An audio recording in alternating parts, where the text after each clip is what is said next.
Guys, welcome back to my channel. In this tutorial I'm going to explain about the Material UI. Material UI makes your website very interactive and you can add more effect on the HTML controls. So before proceeding further, if you have not followed me on the Instagram and Facebook, so please follow me there using these links. So I'll go to the Google and will show you the official website of Angular Material.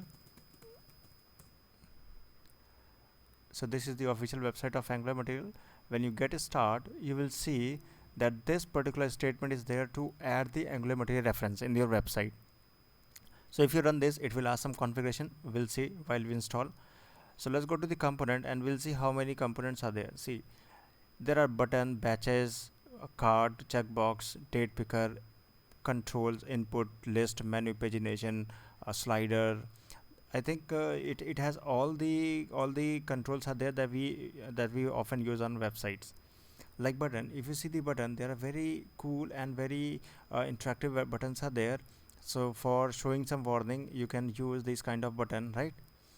And there are batches as well. Just show the number on some text or button. And if you go to the input control, so input controls are also very good. So in order to use this control, so just there are 3 steps. So let's go to the Visual Studio Code and we'll see one by one. So first I will add the Angular material in my project. So how do I add? So just copy this. So I'm referencing this website so that you can easily add the reference. Press enter. Now it asks me to pre-build theme name, so I'll go with the custom. So here it asks also me to add the topography. I'll say yes as of now, but as per requirement we can select no. I will add the animation as well. It will add more effect. Now it is installing and it will add all the dependencies. Now package installed successfully. So I'll open my HTML and we'll start integrating one by one. I will integrate only buttons. So let me open the button. So in order to add any component, we have to follow the same step. Yeah, just copy this particular section and paste on the HTML, save it, and copy this whole CSS and paste on the CSS file, save it.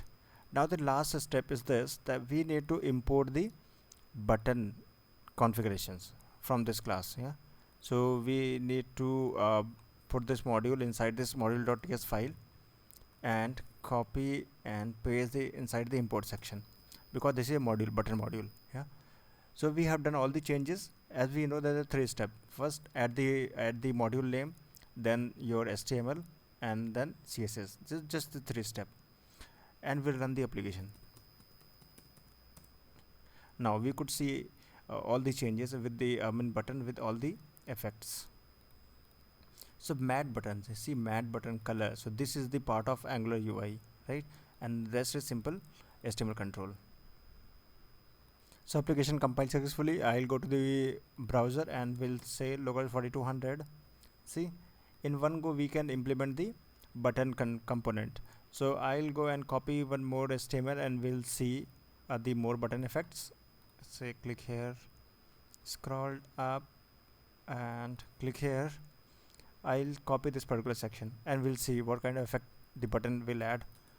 Save it, open your Visual Studio, the browser. Yeah, perfect. Now the button is changed from the upper one, right? So in this way we can add any component with the help of just 3 steps. So thank you for watching this video. If you have any concern, any question, put the question in the comment section. I will be very happy to answer. If you are new to this channel, please subscribe this channel and press the bell icon, and also share the link with your friends and colleagues. Thank you so much.